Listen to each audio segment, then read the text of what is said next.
እመቤታችንንም መስቀሉንም እንግዲህ እነዚህ ሁለቱ መስቀልና እመቤታችን ቅደም ተከተሉን ይዘው ነው የሚሄዱት። በመጀመሪያ እመቤታችን ከዛ ደግሞ መስቀለ ክርስቶስ ትሕትና መገለጽ ፍቅር መገለጽ የፍቅር መጨረሻው እስከምን ድረስ ነው የፍቅር ለምንወደው ሰው መጨረሻው እስከምን ድረስ ነው የሚለውን ነገር መግለጽ ሁሉ እርሱ ወደዚህ ምድር የመጣው ሰው የሆነው እኛ ወደ እርሱ ደረጃ ወይም ወደ እርሱ መንፈሳዊ ቅድስና እንድናድግ ነው። እርሱ ወደኛ የመጣው ስጋን የለበሰው እኛ ከአምላካዊ ጸጋ እንድንሳተፍ ነው። በጎቹን የተባሉት ጻድቃንም ማለት ነው፣ ፍየሎቹ ደግሞ የተባሉት ኃጥአን እነሱ በሰሩ ስራ ነው እየተወቀሱ ያሉት። እነሱ እንግዲህ እነዚህ መልካም ስራዎች ናቸው። ብራብ አበላችሁኝ የሚባሉት ነፃ ጻድቃኖች ብራብ አበልታችሁኛል፣ ብጠማ አጠጥታችሁኛል እያለ እናንተ ወደ ዘላለም ሕይወት ኑ ወደ እኔ ዓለም ሳይፈጠር ወደ ዘላለም ሕይወት ትገቡ ዘንድ ይላቸዋል።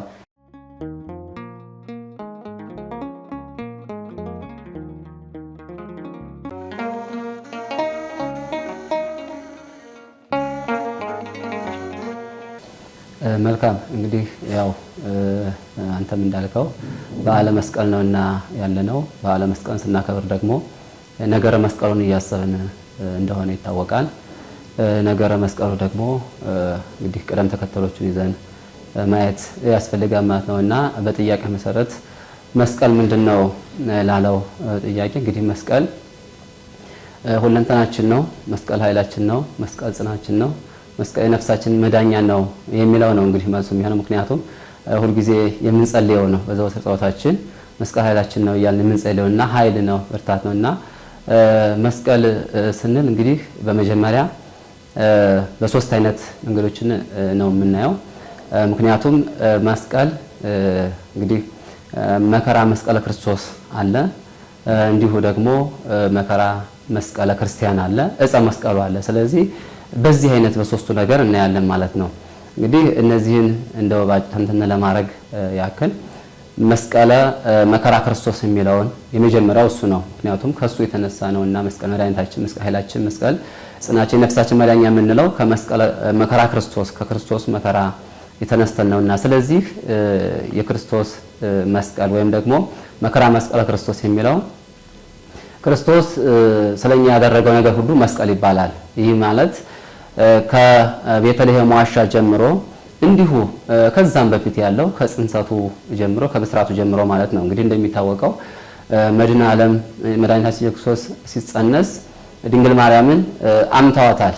ምን ተብሎ ያው ከየጸነሰችው በዝሙት ነው የሚለውን ይህ እንግዲህ ከዚህ ጀምሮ ነው መስቀለ ክርስቶስ የሚጀምረው ማለት ነው። ይህ ማለት የክርስቶስ መከራው ማለት ነው፣ ወይም ደግሞ በእርሱ ላይ ያለውና ከዛ ነው የሚጀምረው። ከዛም ደግሞ ቤተልሔም ዋሻ ሲወለድ ያለው በብርዱ በውርጩ በአጠቃላይ የነበረው ሁኔታ ማለት ነውና ከዛ ጀምሮ ከዛም ደግሞ ስደቱ ይሄ ሁሉ መስቀል ይባላል ማለት ነው። መስቀል ማለት በሌላ ገጽታው መከራ ማለት ነው፣ መከራ ማለት ነውና ስደቱም እንዲሁ በሚያስተምርበት ሰዓትም በጾሙ ሰዓትም አጠቃላይ የደረሰበት ስለኛ ሁሉ ያደረጋቸው መከራዎች ሁሉ እነዚህ ሁሉ መስቀል ይባላሉ ማለት ነው እና መስቀለ ክርስቶስ ይባላል ወይም ደግሞ መከራ መስቀለ ክርስቶስ ይባላልና ከዛ ይጀምራል። የኢየሱስ ክርስቶስ መከራዎች ሁሉ መስቀል ይባላሉ ማለት ነው። ያ አንደኛው ነው። ሌላ ሁለተኛው መከራ መስቀለ ክርስቲያን ይባላል። ወይ ክርስቲያኖች የሚቀበሉት ስለ ክርስትናቸው ስለሞተላቸው መድኃኔ ዓለም ኢየሱስ ክርስቶስ ስለእርሱ የሚቀበሉት እንዲሁ ደግሞ እነርሱ አጠቃላይ ክርስትናውን ሲከተሉ የሚደርስባቸው መከራዎች ሁሉ ይሄ መስቀል በእያንዳንዱ ለዚህ ምንድነው የሚለው የማቴዎስ ወንጌል ምዕራፍ 16 ከቁጥር 24 ላይ እኔን እንግዲህ ይጨክንና የሞቱን መስቀል ተሸክሞ ይከተለኝ ይላል። ክርስቲያን እንደዛ ነው የሚለው። ማንም ሰው ይጨክንና የሞቱን መስቀል የራሱን መስቀሉን ተሸክሞ ነው የሚለው። ስለዚህ ማለት ምን ማለት ነው? በእርሱ የሚደርስበት መከራ ወይም ደግሞ በክርስቲያኑ ላይ ባመነ ላይ የሚደርሰው መከራ ማለት ነውና በሁለተኛ ደረጃ ያለው ነው። ሶስተኛው ዕፀ መስቀሉ ነው እንግዲህ የምናከብረው አሁን ክብረ ለምናከብረው ዕፀ መስቀሉ ምልክታችን አርማችን የሆነው መስቀሉ ነው። ይህ እንግዲህ እንደሚታወቀው እርሱ ከተሰቀለበት በኋላ እርሱ ለኛ ድነት ከፈጸመበት በኋላ ለኛ ምን ሆነናል? መመኪያችን ሆነናል፣ ምልክታችን ሆነናል፣ አርማችን ሆነናልና እንደው በአጭሩ መስቀል ምንድነው የሚለው የመግቢያ ያክል ነው። ይሄንን ይመስላል ማለት ነውና በሶስት የሚታይ ነገር ነው ለማለት ነው። እንግዲህ መስቀል በብሉይ ኪዳን ይታወቃል። ከብሉይ ኪዳን በፊትም ይታወቃል። ምክንያቱም እንግዲህ እርሱ እንደተናገረው ጌታችን ኢየሱስ ክርስቶስ ሲናገር ወይም እግዚአብሔር ሲናገር አስቀድሞ በብሉይ ኪዳንም እንዲሁ ከዛ በፊትም ባሉት ለምሳሌ ምንድነው አዳም ተሳስቶ ከገነት ከወጣ በኋላ ንስሐ በገባ ጊዜ ምንድነው ያለው? እንግዲህ በሐሙስ ዕለት ወንፈቃለ ዕለት የተወለድ ሞለት ተወለድከ ወአድኅነከ በመስቀል በሞት ብሎታል። ስለዚህ ይህ ማለት ምንድነው? በመስቀሉ እንደሚያድነው ቃል ገብቶለታል ማለት ነው። አዳም ከገነት ከወጣ በኋላ የተነገረ ቃል ነው። ስለዚህ ከጥንት ከብሉይ ኪዳን በፊት ራሱ ማለት ነው በመስቀሌ በሞቴ አድንሃለሁ፣ ከልጅ ልጅ ተወልጄ በሜዳ ድኬ በመስቀሌ በሞቴ አድንሃለሁ ማለት ተሰቅዬ አድንሃለሁ ማለት ነው። ይህ ማለት እግዚአብሔር አስቀድሞ ለኛ ያደረገው ወይም ደግሞ ያቀደው እቅድ ማለት ነው። መስቀል ያቀደው እቅድ ማለት ነውና እመቤታችንንም መስቀሉንም እንግዲህ እነዚህ ሁለቱ መስቀልና እመቤታችን ቅደም ተከተሉን ይዘው ነው የሚሄዱት። በመጀመሪያ እመቤታችን ከዛ ደግሞ መስቀለ ክርስቶስ። ስለዚህ የዛን ጊዜ ነው የተነገረለት በመስቀሌ ሙቼ ተሰቅዬ አድንሃለሁ ስላለው ከዛን ጊዜ ጀምሮ የታወቀ ነው ማለት ነው። በኋላ ደግሞ መጻሕፍት ከተጻፉ በኋላ በሙሴ መጻሕፍት ከተጻፉ በኋላ በምሳሌ እንዲሁ በትንቢት ሲነገር የኖረ ነው መስቀል ማለት። በነገራችን ላይ መድኃኒታችን ኢየሱስ ክርስቶስ የፈጸማቸው ስራዎች ሁሉ አስቀድሞ የታሰቡ አስቀድሞ የታቀዱ እቅዶች ናቸው። በእግዚአብሔር እቅድ ውስጥ የነበሩ ናቸው። ምክንያቱም እርሱ መጥቶ ፈጸማቸው። የታቀዱትን ስራዎች ሁሉ እርሱ መጥቶ ፈጸማቸው እንጂ አስቀድሞ ነበር። ስለዚህ በኦሪት ዘኍልቍ ላይ እንግዲህ በኦሪት ዘኍልቍ ምዕራፍ 21 ከቁጥር 8 ላይ አንድ ኃይለ ቃል አለ። መድኃኒታችን ኢየሱስ ክርስቶስ በዘመነ ሥጋዌ ያስተማረው ነው። ወበከመ ሙሴ ሰቀሎ ለአርዌ ምድር ከማሁ ይሰቀል ወልደ እጓለ እመሕያው ያለው ነው። ሙሴ በምድረ በዳ እባቡን እንደሰቀለው እንዲሁ የሰው ልጅ ይሰቀላል ብሎ ተናግሯል። ይህ ማለት እንግዲህ ያ መስቀል ነበር ማለት ነው። እንደሚታወቀው ታሪኩን ስናነብ እስራኤል ከግብጽ ከወጡ በኋላ በእግዚአብሔር ላይ አጉረመረሙ። ምንድነው ያሉት? ምናልባት አሁን ላይ የሚመግበን አሉ ሰማዩ ዝቅ መሬቱ ብቅ ብሎለት ነው ብለው እግዚአብሔርን አሙት። በደጋው አካባቢ ሳሉ ማለት ነው። ከዚህ በኋላ እግዚአብሔርን በዚህ ተቆጣ ነው የሚለው። ሙሴን ምን አለው? አውርዶሙ ቆላተ ሐራሴቦን አለው። ወደ በረሃው አውርዳቸው አለው። ወደ በረሃው አውርዳቸው። ይህ ሕዝብ መሬቱ ለሰማይ ቀርቦ ነው፣ ደጋ ሆኖ ነው፣ ከፍ ብሎ ተራራ ሆኖ ነው ይሄን የሚለኝ እያለ እኔን እያሙኝ ነው። ስለዚህ ወደ በረሃው አውርዳቸው ብሎ ሙሴን ተናገረው ማለት ነው። ከዚህ በኋላ ሙሴን ያው የጉዞ ሁኔታ ነውና ወደ በረሃው እየተጓዙ ወደ በረሃው ደረሱ። በዛም ምግቡን አላቋረጠባቸው። መና ከሰማይ ይወርዳል። ነገር ግን ደግሞ ነዘር እባብ የሚባለው ተነሳ ነው የሚለው። ነዘር እባብ ተነስቶ ነደፋቸው። ብዙዎቹ ተነደፉ በእባብ። ከዚህ በኋላ ይህ ሕዝብ ምንድነው ያደረገው? ወደ ሙሴ ቀረቡና ሙሴ ሆይ ከኛ ኃጢአት ጥፋት ከእግዚአብሔር ምሕረት ቸርነት አለና እባክህ ወደ እግዚአብሔር ለምንልን እኛ ተሳስተናል አሉት። ከዚህ በኋላ ወደ እግዚአብሔር ሲያመለክት ሙሴ እግዚአብሔር ምንድነው ያለው? ግበር አርዌ ብርት ነው ያለው። አርዌ ብርት ወይም ደግሞ የብረት እባብ በእባቡ ምስል የሆነ የናሱን እባብ ስራና በዓላማ ላይ ስቀለው ነው ያለው። በዓላማ ላይ ስቀለው፣ ይህ ማለት በመስቀል ላይ ስቀለው ማለት ነው። እና የባሰበት ድምፁን እየሰማ እንዲሁ ደግሞ ያልባሰበት ደግሞ መልኩን እያየ ይፈወሳል አለው።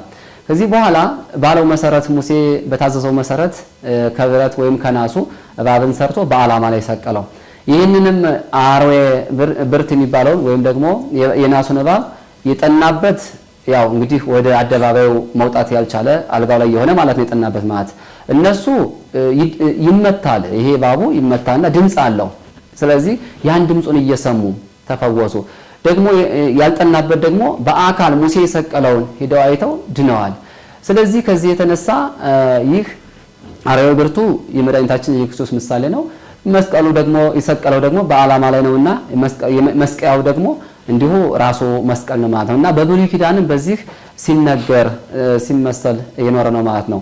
በሌላ መልኩ ደግሞ ስቅልተ ትርያ እስራኤል ለሕይወትከ ወይተአመን አይምልም ሌላ ኃይለ ቃል ዘዳግም ላይ ያለና ምንድነው? እስራኤል ሆይ ሕይወትን በፊት ተሰቅሎ ታገኛለህ ታያለህ፣ ነገር ግን አንተ ምን አትልም አታምንበትም ተብሎ ተነግሯል። ስለዚህ መስቀል በብሉይ ኪዳንም ከብሉይ ኪዳን በፊትም አጠቃላይ ሲነገር የኖረ በእግዚአብሔር ሐሳብ የነበረ ሁሉንም አጠቃላይ በምሳሌ የተነገረ ነው።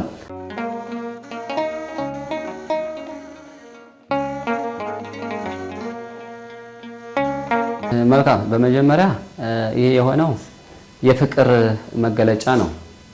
ከዛ ባለፈ ደግሞ እንግዲህ አባቶቻችን እንደሚሉት ነገር በነገር ይወቀሳል፣ እሾህ በእሾህ ይነቀሳል ይላሉና ስለዚህ እንግዲህ አስቀድሞ ምንድነው ትእዛዝ የወጣው ይህን ዕፀ በለስ ብትበላ የሞት ሞትን ትሞታለህ የሚል ከእግዚአብሔር ትእዛዝ ወጥቷል። ይህ ትእዛዝ ደግሞ አይሻርም፣ አይቀየርም። የአምላክ ትእዛዝ ነው፣ የሰው ትእዛዝ አይደለም። ስለዚህ ከዚህ አኳያ ፍርድ በአዳም ላይ ተጥሏል።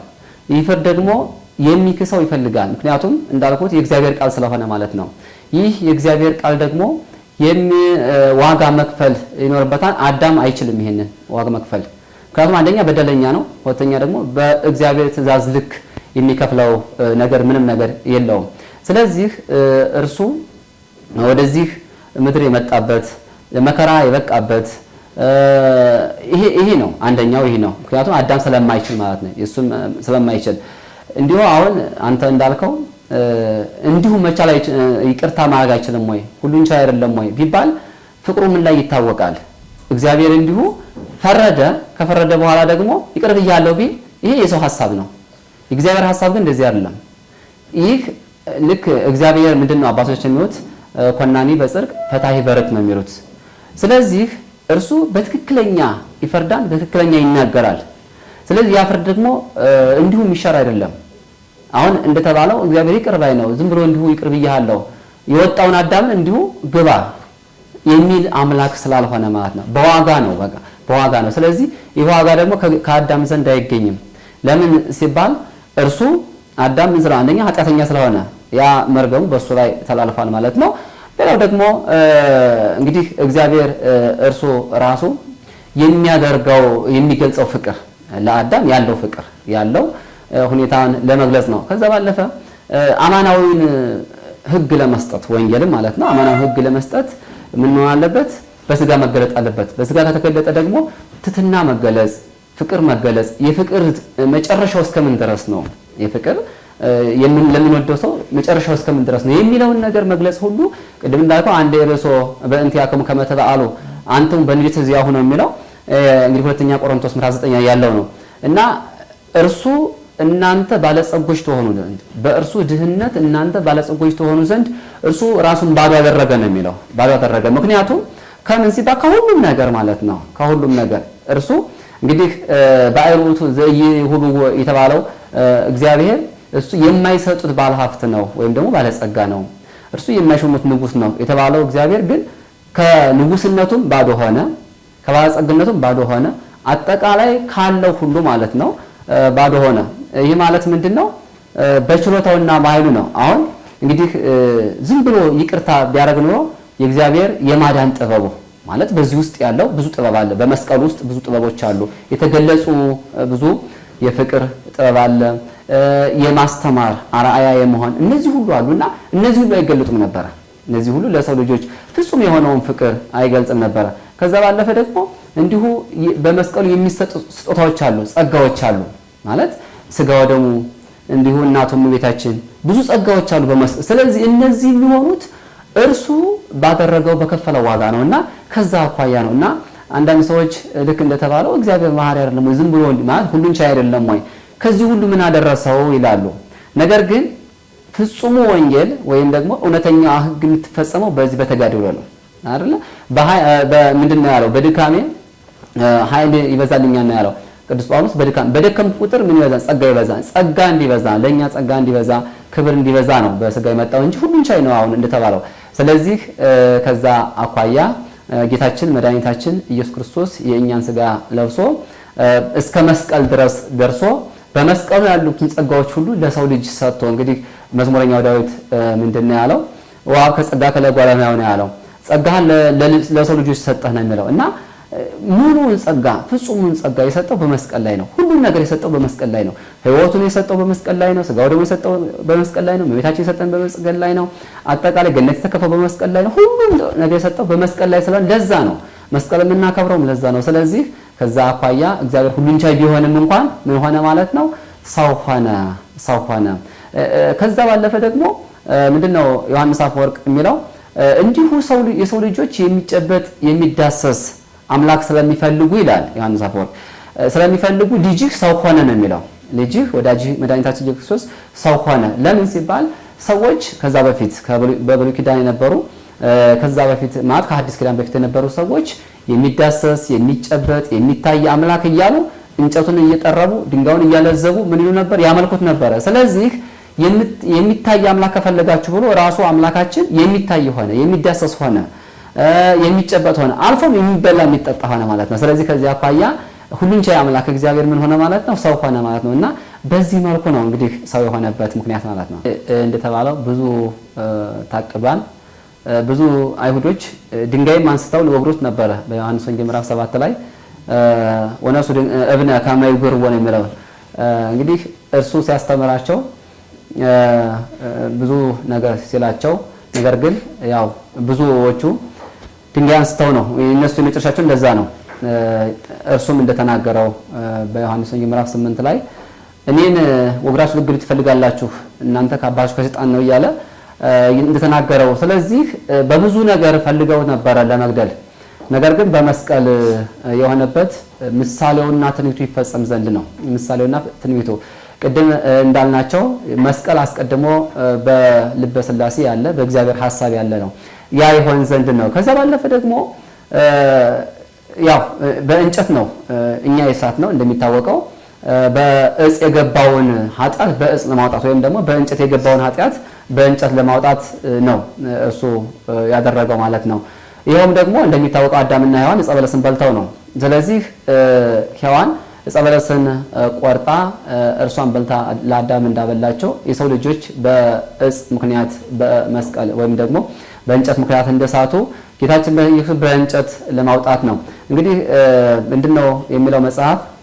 ሔዋን በአምስቱ ሕዋሳቶቿ እንደሳተች ሁሉ ጌታችን በአምስቱ ሕዋሳቶቿ ካሰልን ይላል።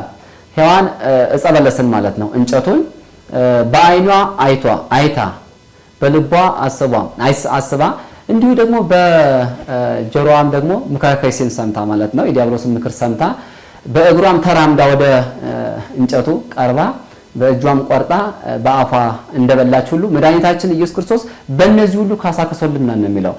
ምክንያቱም በዓይኗ ሔዋን ያንን ዕፀ በለስን እንደተመለከተች መድኃኒታችን ኢየሱስ ክርስቶስም በዓይኑ የነዚህ የአይሁድን ግርማ ወይም ደግሞ የጲላጦስን ግርማ አይቷል። በጆሮዋ የሰይጣንን ምክር እንደሰማች ሔዋን ጌታችንም እንዲሁ የአይሁድን ስድብ ሰምቷል። ስቀለው የሚለውን ሰምቷል ማለት ነው። እንዲሁ በእጆቿ እንደቆረጠች ጌታችን በእጆቹ ታስሯል። በእግሮቿም ወደ ዕፀ በለስ እንደቀረበች ጌታችን ዕፀ መስቀሉን ተሸክሞ እስከ ቀራንዮ ሄዷል። ስለዚህ በዕፅ የገባውን በዕፅ ለማውጣት ዕፀ መስቀሉ ዋና ሆኖ ነው እንግዲህ እዚያ እንትን ነው ማለት ነው የምናየው ማለት ነው። በእንጨት የገባው ኃጢአት በእንጨት መውጣት ስላለበት ነው። ሌላው ቅድም እንዳልናቸው ምሳሌው ይፈጸም ዘንድ ትንቢቱም ይፈጸም ዘንድ ነው። ምሳሌና ትንቢት አስቀድሞ ስለነበረ ማለት ነው። እነዛን ነገሮች ደግሞ ክርስቶስ መጥቶ ስለፈጸማቸው ከዛ አኳያ ዕፀ መስቀሉ ለነዚህ ነው ማለት ነው። በዕፅ የገባው ኃጢአት በዕፅ መውጣት ስላለበት ይሄ ነው። ከዛ አለፈ ደግሞ ያው ጌታችን ኢየሱስ ክርስቶስ እንግዲህ ምንድነው የተባለው? አዳም ለታጥቁ ከዕፀ አሜከላ የተባለ ስላለ ያንን በኃጢአት የመጣውን እሾህ እንዲሁ እንግዲህ ያው እሾህ የእንጨት ዘር ነው። ስለዚህ ጌታችን ኢየሱስ ክርስቶስም እንዲሁ በኃጢአት የመጣውን በእንጨት ለማውጣት ይሄንን ዕፀ መስቀሉን እሱ ምን ብሏል ማለት ነው መሰቃያው አድርጎታል። በእሱ ደክሟል፣ በእሱ ወስቷል፣ በእሱ ቸንክሯል ማለት ነው። እና ለዛ ነው ዕፀ መስቀሉን የመረጠው።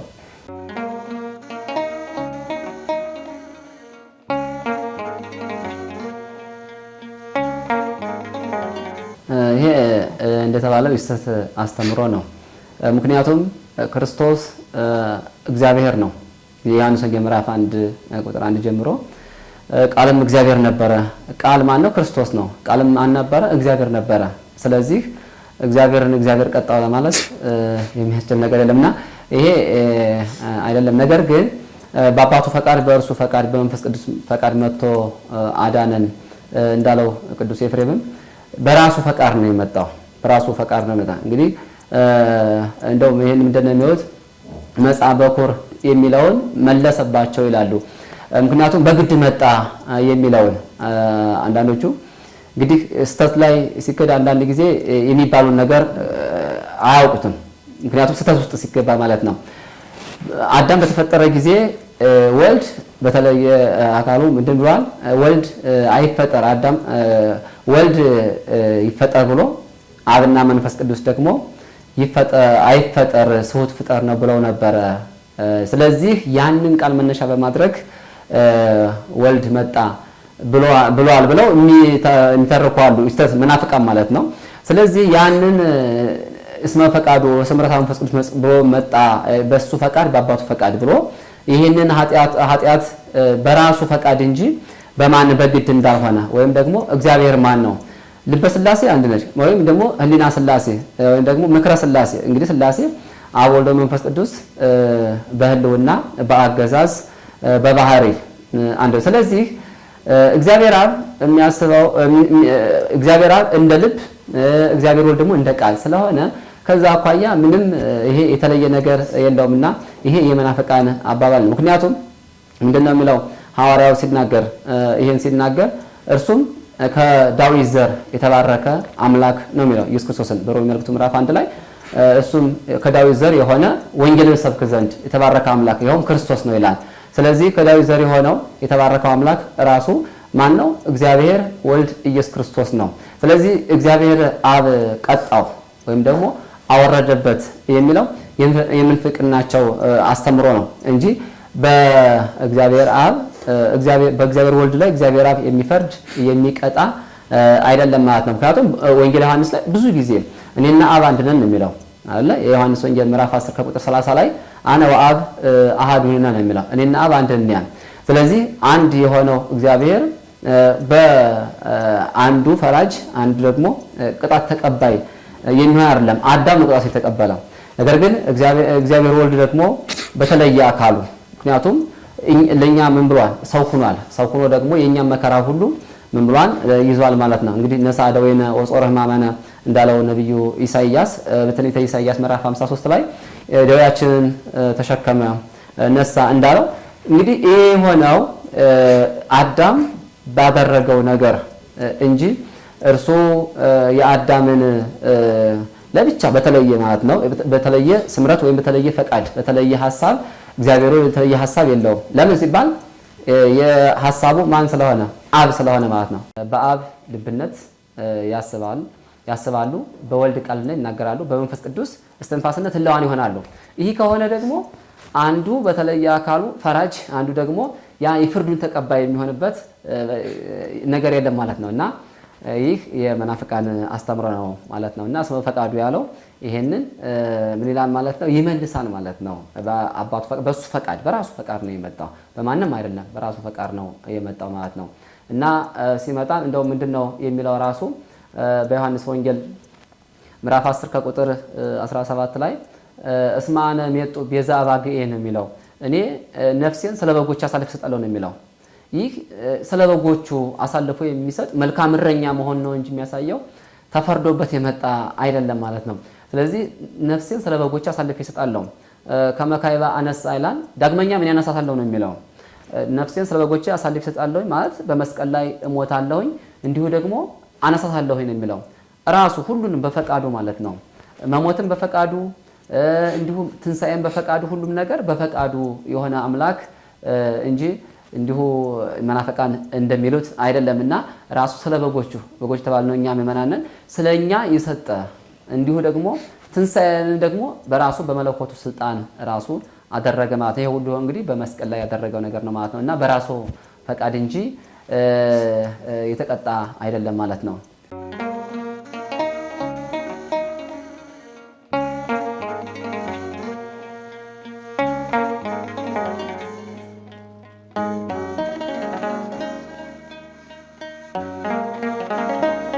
መልካም እንግዲህ ክርስቶስ የኛ ምትክ ሳይሆን የኛ አዳኝ ነው። የኛ ምትክ አይደለም፣ የኛ አዳኝ ነው። ምክንያቱም ምትክ እንደተባለው አንተም እንዳልከው ምትክ የሚባለው አንዱ ስለ አንዱ የሚተካካ ማለት ነው። ይህ ግን እርሱ የፈጸማቸው ቅዱሳን መጻሕፍትም የሚነግሩን ሐዋርያትም የጻፉልን እርሱ የኛ ምትክ ሳይሆን የኛ መድኃኒት የኛ መሪ አጠቃላይ የምንልባቸው መንገዶች ሁሉ ያሳየን ነው። እንዲሁ የምንልባቸው መንገዶች ሁሉ በእርሱ መንፈስ ቅዱስ እየታገዝን በእርሱ ኃይል እርሱ ባረጋቸው ስራዎች ሁሉ ተስፋ እያደረግን እየጠነከርን ለኛ ባደረጋቸው ነገሮች የምንጓዝባቸው ናቸው። እንግዲህ ኢየሱስ ክርስቶስ እሱ ከመሰቀሉ በፊት ያሉትን በቸርነቱ ብዛት ከሲኦል አውጥቷቸዋል። ምክንያቱም ለውስተ ሲኦል ጻው ለውስተ ጽልመት ተከሰቱ ወርእዩ ብርሃነ ብሎ አንደኛ ጴጥሮስ ምዕራፍ 3 ላይ የተናገረው ማለት ነው። እናንተ በሲኦል ያላችሁ ውጡ፣ በጨለማ ያላችሁ ተገለጡ፣ ብርሃን እዩ ብሎ እነሱን በመስቀሉ ሁሉንም ምን ብሏን በመስቀል ከዛው በመስቀል መሪነት ወደ ገነት ሁሉንም አውጥቷቸዋል ማለት። ከዛ በኋላ ያሉትን ግን ትእዛዝ ሰጥቶ ነው የሄደው። ወንጌል የሚያነብሰው እውነት ለመናገር ይሄን ማለት አይጠበቅበትም ማለት ምትክ ነው ማለት አይጠበቅበትም። የት ቦታ ላይ ምትክ የሚላል አሁን እኮ ለጥያቄ ራሱ የሚፈጥር ነው። የት ቦታ ላይ ክርስቶስ ምትክ የሚለው ነገር የሚሆን እና እርሱ ራሱ ምንድነው የሚለው ዋራሃ ወለነ ፍኖተ ጽድቅ የጽድቅ መንገድን አሳየን እርሱ እንደተናገረ እኔ እውነትም ሕይወትም መንገድም ነኝ ብሎ ማለት ነው። እውነትነቱ ሕይወትነቱ መንገድነቱ ነው የሚታየው እንጂ ምትክነቱ አይደለም። ስለዚህ እርሱ ያደረጋቸው ነገሮች ሁሉ እየሰራን የምንጓዝባቸው ናቸው። እንግዲህ የማቴዎስ ወንጌል ምዕራፍ 25 ላይ 31 ጀምሮ አለ ዋሜ መጽ ወልደ እጓለ እመሕያው ምስለ መላእክቲሁ ይላል። የሰው ልጅ ከመላእክቶቹ ጋር በመጣ ጊዜ ፍየሎችን በግራ በጎችን በቀኙ ያቆማል ይልና የዛኔ ውሳኔ የሚሰጠው ውሳኔ አለ። ስለዚህ ይህ ከሆነ ኩነኔ ከሌለብን እንግዲህ እንደዚህ አይነት ነገር አይጻፈም በወንጌል ላይ። ነገር ግን የሰው ልጅ በሙሉ ወንጌልን አንብቦ ክርስቶስ ያደረገውን ነገር ሁሉ ተረድቶ አምኖ ሰርቶ መኖር እንዳለበት መጽደቅ እንዳለበት ነው የሚነግረን ማለት ነው። ስለዚህ ይህ አሁን እዛ ጋር የሚያሳየን ምንድነው? በጎቹን የተባሉት ጻድቃን ማለት ነው፣ ፍየሎቹ ደግሞ የተባሉት ኃጥአን እነሱ በሰሩ ስራ ነው እየተወቀሱ ያሉት። እነሱ እንግዲህ እነዚህ መልካም ስራዎች ናቸው። ብራብ አበላችሁኝ የሚባሉት ጻድቃኖች ብራብ አበልታችሁኛል፣ ብጠማ አጥታችሁኛል እያለ እናንተ ወደ ዘላለም ሕይወት ኑ ወደ እኔ ዓለም ሳይፈጠር ወደ ዘላለም ሕይወት ትገቡ ዘንድ ይላቸዋል። እነዛኞቹን ደግሞ ብራብ አላበላችሁኝም፣ ብጠማ አጥታችሁኝም እና ከኔ ወግዱ ለሰይጣንና ለመልእክተኞቹ በተዘጋጀ በመነኮሳት ወደ ተዘጋጀ ሂዱ ይላቸዋል። እነሱ ያሰናብታቸዋል። ስለዚህ ይህ የሆነው በሰራልን ሕገ ወንጌል ነው። ባሳየን መንገድ የሄደና ያልሄደ ነው። እንግዲህ ልዩነት ስላለው ማለት ነው። ስለዚህ እንግዲህ ዮሐንስ በመልእክቱ ምንድነው የሚለው? በከመ ሆረ ዝግቱ አንትሙኒ ከማሁ ሁሩ ነው የሚለው። እርሱ በጽድቅ እንደተመላለሰ እናንተም ደግሞ በጽድቅ ተመላለሱ ነው የሚለው። ስለዚህ በጽድቅ እንመላለስ ዘንድ ማን ያሳየን ማለት ነው? እርሱ ራሱ ባለቤቱ ኢየሱስ ክርስቶስ ነው ማለት ነው። እርሱ ወደዚህ ምድር የመጣው ሰው የሆነው እኛ ወደ እርሱ ደረጃ ወይም ወደ እርሱ መንፈሳዊ ቅድስና እንድናድግ ነው። እርሱ ወደኛ የመጣው ስጋን የለበሰው እኛ ከአምላካዊ ጸጋ እንድንሳተፍ ነው። ከአምላካዊ ጸጋ እንድናገኝ ነው። በአምላካዊ ጸጋ እንድንጓዝ ነው። ለዘላለም በሕይወት እንድንኖር ነው። ምክንያቱም እንግዲህ ቅዱስ ጳውሎስ ምንድነው የሚለው? በአንደኛ ጢሞቴዎስ ሰፋ ባለ መልእክቱ ይናገራል። እንደው እግዚአብሔርን መምሰል የሚለው ማለት ነው። እግዚአብሔርን መምሰል ታላቅ ነገር ነውና እግዚአብሔርን መምሰል ይላል። እግዚአብሔርን የምንመስለው በምንድን ነው ሲባል ያው እንግዲህ ይታወቃል። መልካም ስራዎች ናቸው።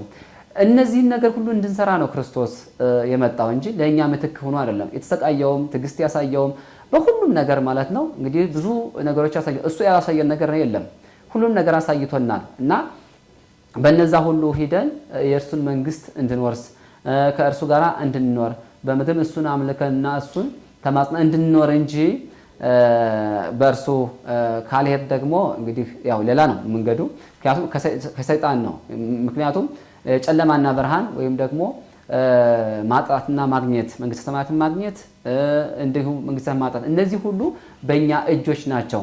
ከማን ተነስተ ከክርስቶስ ካሳየን ሁኔታ ማለት ነውና በዚህ መንገድ ሂዱ ብሎ ስላሳየን እርሱ ለኛ ምትክ ሳይሆን ለኛ መምህራችን ጌታችን ፈጣሪያችን እርሱ ያሳየን መንገድ መሄድ ይጠበቅብናል እንጂ አሁን እንደተባለው ያው እርሱ ሁሉን ነገር አድርጓልና እኛ ጽድቅ መስራት አይጠበቅብንም የሚለው ይሄ ስተታዊ አስተምሮ ነው እንጂ እንደ መጽሐፍ ቅዱስ እንደ ቅዱስ ወንጌሉ እንደ ቅዱሳን ሐዋርያት መልእክትም አይደለም። ስለዚህ ቅዱሳን ሐዋርያትን ያስተማሩንን በተጋድሎ ውስጥ እንድናልፍ ነው።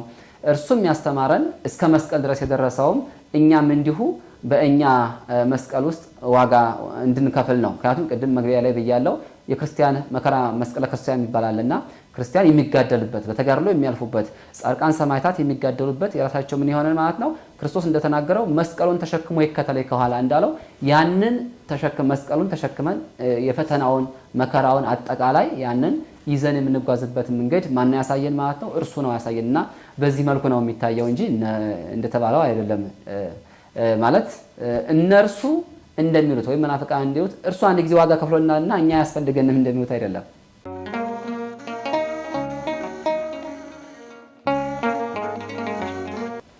መልካም እንደተባለው አስታራቂ የሚለው በመጽሐፍ ቅዱስ በብዙ ቦታ ተጽፎ ይገኛል።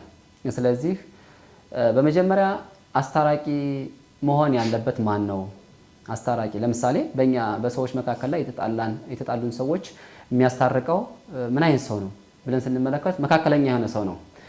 ይህ ማለት ሁለቱንም የሚግባባቸው ማለት ነው፣ ወይም ሁለቱም ጋር የሚቀራረብ ማለት ነው አስታራቂ የሆነው። ስለዚህ ከዛ አኳያ አስታራቂ የሚለው ለኢየሱስ ክርስቶስ ነው የሚሆነው። ምክንያቱም እውነት ነው። አሁን እንግዲህ እዚህ ጋር ስንመለከት አስታራቂ የሚለው እንደው እንደ ቅዱሳን ምልጃ የሚለው አይደለም፣ እሱ አይደለም። እንደዚህ እንደ ቅዱሳን ሁልጊዜ ማራቸው ይቅራቸው እያለ የሚማልድ አይደለም። የተለየች አስታራቂነት ይህች አስታራቂነት አንዴና አንዴ የተፈጸመች በመስቀል የሆነች አስታራቂነት ነች። እንግዲህ በመጀመሪያ ደረጃ አንድ ከብሉይ ኪዳን ያለውን ነገር እንመልከት። ምክንያቱም እንግዲህ አባቶች እንደሚሉት ውሃን ከጥሩ ነገርን ከስሩ እንዲሉ የማስታረቅ ስራ ሲከናወን ኑሯል። በብሉይ ኪዳን ለ5500 ዘመን የሙሴ መጽሐፍ ከተጻፉ ጀምሮ ካህናት ሌዋውያኑ ከተሾሙ ጀምሮ የማስታረቅ ስራ ሲከናወን ኑሯል። በማንና በማን? በሰዎችና በእግዚአብሔር መካከል ላይ። ማናው አስታራቂ? ሊቀ ካህናቱ ነው። እንደሚታወቀው ይህን በሰፋ ባለ መልኩ ቅዱስ ጳውሎስ ለዕብራውያን መልእክቱ ሰፋ ባለ ነገር አብራርቶላቸዋል፣ ስለማስታረቅ ማለት ነው። ሊቀ ካህናቱ የሚያገለግለው አገልግሎት እንደውም ምንድነው የሚለው? ሊቀ ካህናት በብሉይ ኪዳን የነበረ ሊቀ ካህናት አስቀድሞ ስለራሱ ደም ይዞ ወደ ቤተ መቅደስ ይገባ ነበረ። ራሱ ምን ስላለ? ኃጢአት ስለሆነ። ምን ስለሆነ? ሰው ስለሆነ። ሰው ኃጢአት ይሰራልና ይህ ሊቀ ካህኑ ሰው ነው። ስለዚህ የብሉይ ኪዳን ሊቀ ካህናት አስቀድሞ ስለራሱ ደምን ይዞ ይገባ ነበረ ወደ ቅድስተ ቅዱሳኑ። መቼ? በዓመት አንድ ጊዜ ማለት ነው። ስለዚህ ወደ ቅድስተ ቅዱሳኑ ደም ይዞ ይገባ ነበረ። ደሙ የማን ነበረ? የሌላ ደም ነበረ። የበግ ወይም የፍየል ደም ይዞ ይገባ ነበር ስለራሱ ኃጢአት። የራሱ ኃጢአት ካስተሰረየ በኋላ ከዚህ በኋላ ስለ ሕዝቡ ደግሞ ምን ይላል? ደም ይዞ ይገባል ይላል። ይህ የማስታረቅ ስራ ነው፣ እግዚአብሔር ያዘዘው ስራ ስለሆነ ማለት ነው። ሊቀ ካህናቱ ሕዝቡንና እግዚአብሔርን ያስታርቃል መሀል ላይ ሆኖ ማለት ነው፣ በቅድስተ ቅዱሳኑ በዓመት አንድ ጊዜ ማለት ነው። ስለዚህ ይህ ስርዓት መፈጸም ስላለበት መድኃኒታችን ኢየሱስ ክርስቶስ በሐዲስ ኪዳን ምን ሆኖ መጥቷል? እንግዲህ ሐዋርያው ሊቀ ቅዱስ ጳውሎስም በዕብራውያን መልእክቱ ምዕራፍ 7 ከቁጥር 26 ላይ ዘከመዚ ሊቀ ካህናት ይደለወነ ዘንጹህ ወቅዱስ ወርሁቅ እምኩሉ ኃጢአት ወልዑልም ሰማያት እያለ ይናገራል። እንደዚህ አይነት ሊቀ ካህናት ይገባናል ነው የሚለው። የብሉይ ኪዳኑ ሳይሆን እንደ ኢየሱስ ክርስቶስ ያለ ሊቀ ካህናት። የብሉይ ኪዳን ሊቀ ካህናት ለማስታረቅ ሲገባ በመጀመሪያ የራሱ ኃጢአት ስለነበረበት የራሱ ኃጢአት አስወግዶ ነው። ከዛ ደግሞ በባዕድ ደም ነው የገባው። በፍየሎች፣ በበጎች፣ በጊደር በተለያየ ደም ነው ይዞ የገባው። ግን ዘከመዝኪ ሊቀ ካህናት ያለው እንደዚህ አይነት ሊቀ ካህናት ይገባናል ያለው ግን እንደ ኢየሱስ ክርስቶስ ያለ ሊቀ ካህናት ነው። ምክንያቱም በሐዲስ ኪዳን ስለሆነ አዲስ ስርዓት ስለሆነ ይህ በራሱ ደም አንድ ጊዜ የሚገባ ራሱ ምን የሌለበት ንጹህ ወርሁቅ እምኩሉ ኃጢአት ነው የሚለው። ንጹህ የሆነ ጻድቅ ይላል፣ ቅዱስ የሆነ እንዲሁ ንጹህ ከሁሉም ነገር የነጻ። ምክንያቱም እንደ ብሉይ ሊቀ ካህናት ምንም የማያስፈልገው ስለራሱ ምንም የማያስፈልገው የማስተስረያ ደም የማያስፈልገው ስለራሱ ስለ ምእመናን ብቻ የሚያስፈልገው ማለት ነው። እና ይህ የብሉይ ኪዳኑን ሲመለከት ነው። እና የአይነቱ ሊቀ ካህናት አንድ ጊዜ ኢየሱስ ክርስቶስ ለማስታረቅ ምን ብሏል ማለት ነው? ወደ ደብተራ መስቀል ወይም ደግሞ ቅድስተ ቅዱሳን እንደሚገባ የብሉይ ኪዳን ሊቀ ካህናት ኢየሱስ ክርስቶስ ደግሞ በራሱ ደም ወደ መስቀል እንግዲህ በመቅደስ ነው የምትመሰል ማለት ነው። ይችን ሲናገር እንደውም ደብተራ ስም እንተ ይገብራ እደሰብ ነው የሚላት። መስቀል ማለት ነው። የሰው እጅ ያልሰራው በራሱ በእግዚአብሔር እጅ የተሰራ መስቀል ወደ መስቀል ድንኳን የገባ ደሙን ራሱ በራሱ እንግዲህ በብሉይ ኪዳን እንደሚታወቀው 3 ነገሮች ናቸው ያሉት።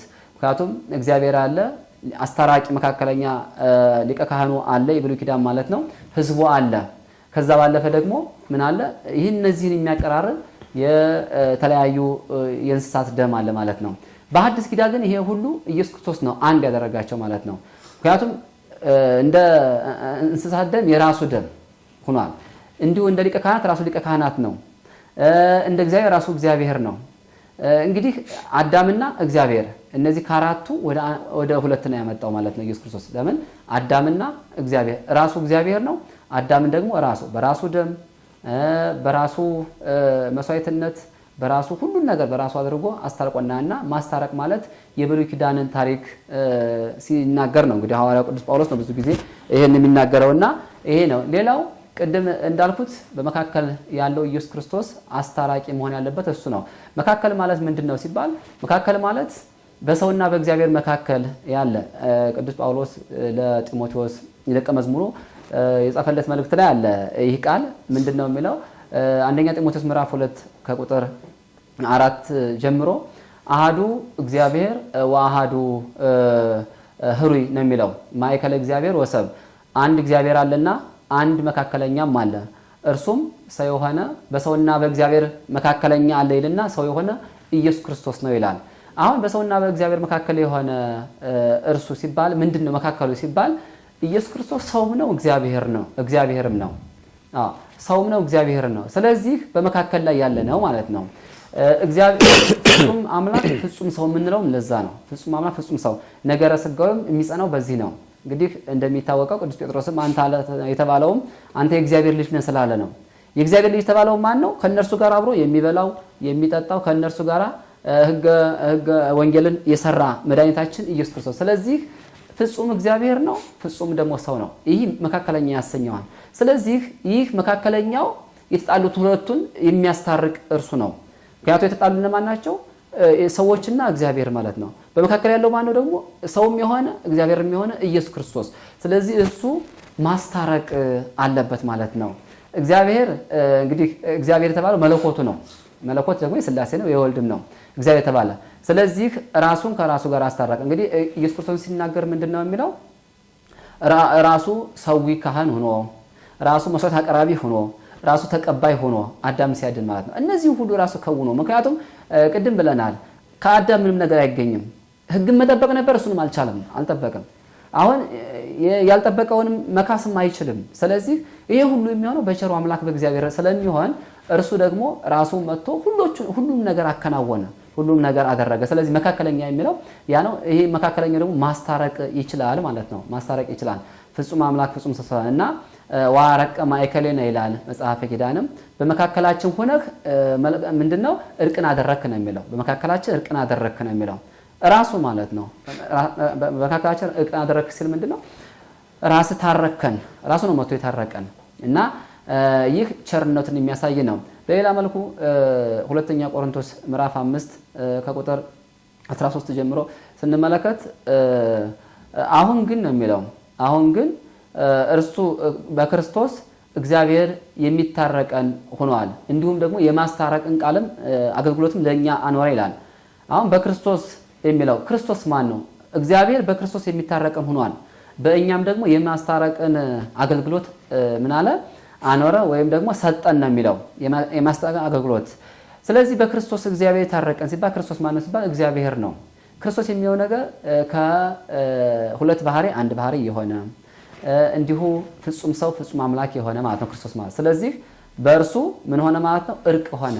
ስለዚህ እሱ መካከለኛ ስለሆነ እርቅን ያደረገ ስለሆነ በእርሱ አስታረቀና እና ክርስቶስ አስታራቂ ነው የሚለው ከዚህ አኳያ ነው የሚታየው። ክርስቶስ አስታራቂ ነው የሚለው ፍጹም ሰው ፍጹም አምላክ ስለሆነ ራሱን ከራሱ ጋር ራሱን ከእኛ ጋር ነው ያስታረቀ። ምክንያቱም እኛ ከእርሱ ጋር ነው የታረቅንበት እና በዚህ መልኩ እርሱ የክብር ባለቤት ኢየሱስ ክርስቶስ ሁላችንም በቸርነቱ ምን አለን ማለት ታረቀን እና አስታራቂ የሚለው በዚህ ነው የሚወሰደው። መካከለኛ ስለሆነ የሚያስታርቅ የተባለውም ለዛ ነው። በመስቀል ላይ የተደረገው መስዋዕትነት አስታራቂ ነው። ምክንያቱም ምን ብሏል? በመስቀል ላይ አባቶ ይቅር በላቸው የሚያደርጉትን አያውቁምና እያለ ይቅርታን ምን ብሏል? ስለኛ ለምኗል። ይህ ማለት ምን ማለት ነው? ፍጹም ሰው መሆኑን የሚያረጋግጥልን ነው። ፍጹም ሰው መሆኑን የሚያረጋግጥልን። ምክንያቱም ፍጹም ሰው መሆኑን የሚያረጋግጠው ለምንድን ሲባል የሰው ልጅ ምን ይላል? ይጸልያል። የሰው ልጅ ይራባል፣ ይጠማል። የሰው ልጅ ሁሉን ነገር እንግዲህ የሰው ባህሪ ያጠቃላይ ይህ የሰው ባህሪ ነው። ስለዚህ አንዳንድ ጊዜ መናፍቃንም ሆነ አንዳንድ ሰዎች የእግዚአብሔርን የኢየሱስ ክርስቶስን የሰውነቱን ባህሪውን ይይዙና የአምላክነቱን ባህሪ ይተዋሉ። የአምላክነቱን ባህሪ ይይዙና ደግሞ የሰውነቱን ባህሪ ይተዋሉ። ግን ይሄ ሁለቱንም የያዘ ስለሆነ መድኃኒታችን ኢየሱስ ክርስቶስ ሁለቱንም የያዘ ስለሆነ የሰውንም ባህሪ የያዘ ነው፣ የአምላክነትን ባህሪ የያዘ ነው። ስለዚህ የአምላክነትን ባህሪ በሚሰራበት ጊዜ አይ ሰው አይደለም አምላክ ብቻ ልንል አይገባም። እንዲሁ የሰውነቱን ስራ በሰራ ጊዜ ወይም የሰውነቱን ስራ በሚያደርግ ጊዜ እንደ ሰው በተራበ ጊዜ፣ እንደ ሰው በጸለየ ጊዜ፣ እንደ ሰው በደከመ ጊዜ ደግሞ አይ ይሄ አምላክ አይደለም ሰው ብቻ ነው ልንልም አይገባም። ስለዚህ ሁሉም ቦታ ስላላቸው ማለት ነው። እና አሁን እዚህ ጋር አስታረቀን አስታራቂ ነው የሚለው በተለየ መልኩ የሚታይ ነው። አስታራቂ ነው የሚለው አዎ አስታራቂ ነው፣ ግን ከራሱ ጋር ነው። ራሱን የታረቀን ራሱ እግዚአብሔርን የታረቀን። ስለዚህ ራሱ ስጋ ለብሷላ። ስጋ የለበሰው እኮ ከራሱ ጋር አንድ ሊያረገን ነው። ወደኛ የመጣው እኛን የሆነው እኛ እሱን እንድንሆን ነው። ወደኛ ዝቅ ያለው እኛ ወደሱ ከፍ እንድንል ነው። ስለዚህ ከዚህ አኳያ የሚታየው አስታራቂ ነው የሚለው እንደ አንድ ሰማዕት ወይም እንደ አንድ ቅዱስ አይደለም። እንደዛ አይደለም። ምክንያቱም መካከለኛ የሚለውም ከእግዚአብሔርና ከኛ ሰውም አምላክም ስለሆነ ነው። እና በዛ መልኩ ነው የምናየው ማለት ነው እንደ ቅዱሳን መጻሕፍት አተረጓጎም።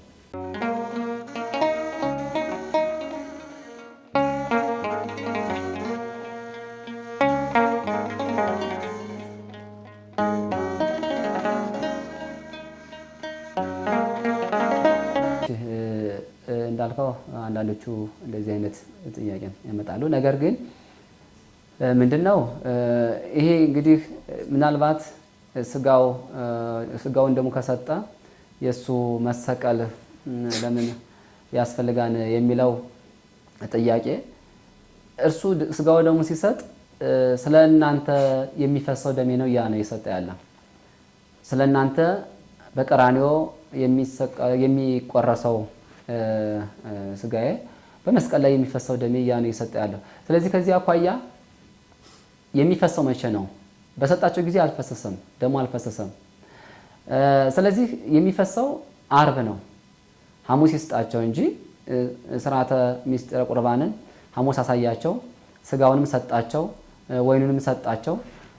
ይህ የሰጣቸው መቼ የሚከናወነው ወይም ደግሞ አማናዊ የሚሆነው ወይም ደግሞ እሱ ሲሰቀል ነው እንግዲህ የሚፈሰው እያለ ነው ለውጦ የሰጣቸው። ይህንን ህብስቱንም ወይኑንም ለውጦ የሰጣቸው ይህ ስጋዬ ነው ደሜ ነው ያለው ስለ እናንተ የሚፈሰው ደሜ ነው እያለ ያለ። በሰጣቸው ጊዜ ደሙ እየፈሰሰ አይደለም ያለው። ነገር የሚፈሰው መቼ ነው ሲባል አርብ ነው የሚፈሰው። አርብ ማለት በበነጋው ማለት ነው። አርብ ማለት ነው እንግዲህ ግን ከዛች ሰዓት ጀምሮ የክርስቶስ ስጋና ደም ምን ሆኗል ማለት ነው? ስጋና ደም ሆኗል ማለት ነው። ህብስቱም ስጋው ሆኗል ደሙ። ምክንያቱም እንደውም ምንድነው የሚለው አንድምታ ተርጓሚያችን እሱን ከ13 ቆረሰ አጠቃቀነ ይልና 13ኛውን እርሱ ምንድነው የሚሆን እሱ በላ 13ኛውን መስቀል ወይም ደግሞ 13ኛውን ህብስት ማለት ነው። እና ይህ ማለት ወይኑንም ጠጥቶ ከእናንተ ጋራ ይሄንን እበላ ዘንድ እመኝ ነበር ነው ያላቸው። ከእናንተ ጋራ እበላ ዘንድ እመኝ ነበረ። የመጨረሻው ራት ማለት ነው። ሁልጊዜም ከነሱ ጋር እየበላ ነው፣ ሁልጊዜም ከነሱ ጋራ እየኖረ ነው። ነገር ግን የመጨረሻዋን ማለት ነው ይሄንን እመኝ ነበረ። ስለዚህ አሁን ግን ከዚህ የወይን ፍሬ ምን አለም ከዛሬ ጀምሮ ማለት ነው እንግዲህ ከዛሬ ጀምሮ የሚያዝበት ሰዓት ስለደረሰ ስለዚህ እርሱ ምን እያለ ነው? እሱ ደሙንም ጠጥቶ ትኩስ ደም ነበረ። ስለዚህ ለማስደፈር ለሱ የሚጠቅመው ሆኖ አይደለም፣ ለሱ የሚሆነው ወይም ደግሞ የሚጠቅመው ሆኖ አይደለም። የሚጠቅመን ለኛ ነው፣ ስጋና ደግሞ ለኛ የሚጠቅመን እርሱ። ነገር ግን ምን ለማስደፈር እርሱም አብሮ ምን እያላቸው እንኩ ብሉ እንኩ ጠጡ እያለ ይሰጣቸው ነበር። የሐዲስ ኪዳን ስርዓት ነው ለእናንተ የሚሆን ነገ የሚፈሰው ደሜ እያለ እንግዲህ በወንጌል ላይ በማቴዎስ ወንጌል ምዕራፍ 26 ከቁጥር 26 ላይ እንደተጻፈው እየበሉ እያለ ህብስቱን አንስቶ ባርኮ ሰጣቸው ነው የሚለው። ምን እያለ ይህ ስጋዬ ነው እያለ እንዲሁ ደሙን ሰጣቸው። ምን እያለ እንዲሁ አይደለም የሰጣቸው፣ መመሪያዎችን እየነገረን የሰጣቸው። ስለ እናንተ የሚፈሰው የሐዲስ ኪዳን ደሜ፣ ስለ ብዙዎች ኃጢአት የሚፈሰው ደሜ እያለ ነው። ይህ መመሪያ ነው። የሐዲስ ኪዳን ከአሁን በፊት እንደነበረው ያይደለ ሐዲስ የሆነ ስርዓት እግዚአብሔር ከሰዎች ጋራ አዲስ ቃል ኪዳን የሚገባበት፣ ምክንያቱም ምን የሚለውን ስጋዬን የበላ ደሜን የጠጣ የዘላለም ሕይወት አለው የሚለውን ቃል ኪዳን የሚፈጽምበት ስለሆነ እና ስለ እናንተ የሚፈሰው ደሜ እያለ እና የሚፈሰው ደግሞ መቼ ነው ሲባል በቀራንዮ ነው የሚፈሰው፣ በመስቀሉ ላይ ነው የሚፈሰው። እሱ ደግሞ ዓርብ ነው የሆነው። ዓርብ ከ6 ሰዓት ጀምሮ ነው የሆነው። ስለዚህ ያንን ያለው አሁን ይህ ከሆነ ስጋ ደምና ደግሞ ከሰጣቸው የዘላለም ሕይወት ካገኙ ከበሉ በኋላ የዘላለም ሕይወት አገኙ ከተባለ ለምን ተሰቀለ የሚለውን ጥያቄው እንግዲህ ይህ ማለት ደግሞ ለምሳሌ አንድ ምሳሌ ላንሳ። የመስቀልን በዓል ስናከብር በዋዜማው እንግዲህ እናቶቻችን የሚሆነውን ነገር እንግዲህ በዓሉ የሚዘጋጀው ነገር ያዘጋጃሉ አይደል? ስለዚህ ዝግጁ ተዘጋጅቷልና በዓሉ አያስፈልግም ይባላል አይባልም። ስለዚህ ከዛ አኳያ እየሰጣቸው ያለ ይሄ ነገውን ነው፣ የበዓሉን ነው፣ ይሄ ነገውን ነው። ስለዚህ እናቶቻችን እንዳልኩ ይህንን ካዘጋጁ በኋላ ትልቁ በዓል ነገ ነው የሚሆነው ማለት ነው የመስቀል። በዋዜማው ግን ዝግጅት ይዘጋጃል። ስለዚህ እንደዛ ነው። አሁንም ጌታችን ኢየሱስ ክርስቶስ ያደረገው ነገ ስለ እናንተ የሚፈሰው ደሜ፣ ነገ ስለ እናንተ በመስቀል ላይ የሚቆረሰው ስጋዬ ይህ ነው፣ ብሉ ጠጡ፣ ለሕይወት የሚሆን ነው፣ ለሐዲስ ኪዳን የሚሆን ነው። አዲስ ስርዓት እግዚአብሔር አዲስ ኪዳን የሚመሰርትበት ይህ ነው እያለ የሰጣቸው ማለት ነው እና ከእርሱ ጋር የምንዋሃድበትን ሚስጥረ ቁርባን ነው የሰጣቸው። በሌላ መልኩ ደግሞ ስርዓተ ሚስጥረ ቁርባን የሚፈጽምበት ሰዓት አልነበረውም። ያቺ ሰዓት ብቻ ነበረች፣ የመጨረሻዋ ስለሆነች ማለት ነው። ለዛም ነው እሱ ይህን እመኝ ነበረ ከእናንተ ጋር ነው እኮ ያለው ወንጌሉ እኮ ይህን እስከዛሬ እመኝ ነበረ፣ የመጨረሻዋን ማለት ነው እመኝ ነበረ። ምክንያቱም እስከዛሬ አብረው ሲበሉ ሲጠጡ አብረው ሲጓዙ ከእርሱ ጋር እንግዲህ እንደ ደቀ መዛሙርት ሲላላኩት መምህራችን ጌታችን እያሉት ኑረዋል። ነገር ግን አማናዊ የሆነ ስጋና ደግሞ አልሰጣቸው ነበረ። የመጨረሻው የሰጣቸው መቼ ነው? ሐሙስ ማታ ነው። ሐሙስ ማታ ማለት ለዓርብ ዋዜማ ማለት ነው። ስለዚህ ምን አለ?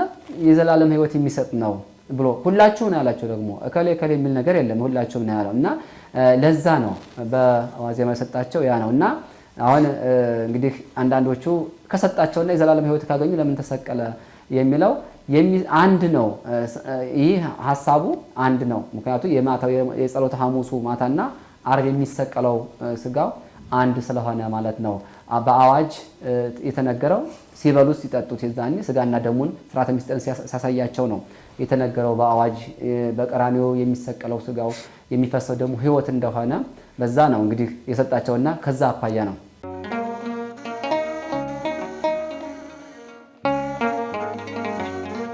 መስቀል በእኛ ድነት ላይ ያለው ድርሻ ከፍተኛ ነው ማለት ሰባቱ እነዚህ መስተጻረራን የሚባሉትን ሁሉ ያስታረቀ ነው። እንግዲህ እንደሚታወቀው ሰውና እግዚአብሔር፣ መላእክትና ሰው፣ ነፍስና ስጋ፣ አሕዛብና እስራኤል እነዚህ መስተጻረራን ይባላሉ። ወይም ደግሞ እንደው አንድ የማይሆኑ የማይስማሙ ማለት ነው።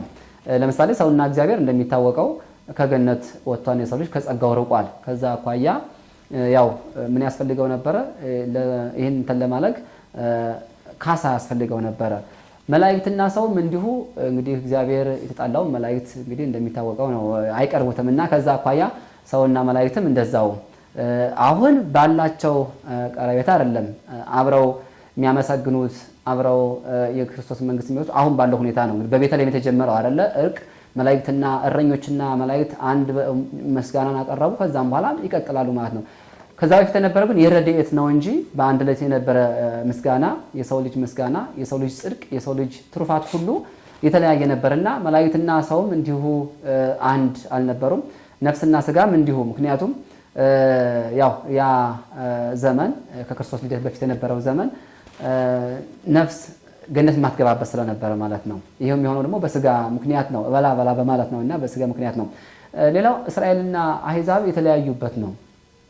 እስራኤል በግዝረት አሕዛብ በቁልፈት ወይም ደግሞ እስራኤል ያው ሕጉን በመጠበቅ እስራኤል ደግሞ እንደመሰላቸው ደግሞ አሕዛብ ደግሞ እንደመሰላቸው በመኖር እነዚህ ሁለቱ አንድ አይደለም ነበረ። እንግዲህ ጌታችን ኢየሱስ ክርስቶስ በሚያስተምርበት በዘመነ ሥጋዌው ሳምራዊቷ ሴት ተናግራለች። ምንድነው ያለችው? ወያብሩ አይሁድ ምስለ ሳምራውያን እንደተባለው የዮሐንስ ወንጌል ምዕራፍ 4 ላይ ሳምራዊቷ ሴት የተናገረችው ነውና ጌታችን ኢየሱስ ክርስቶስ ውሃ ጠጪ ሲላት ምንድነው አንተ አይሁዳዊ ስትሆን ከኔ ከሳምራዊ ሴት እንዴት ውሃ ትለምናለህ ነው ያለችው።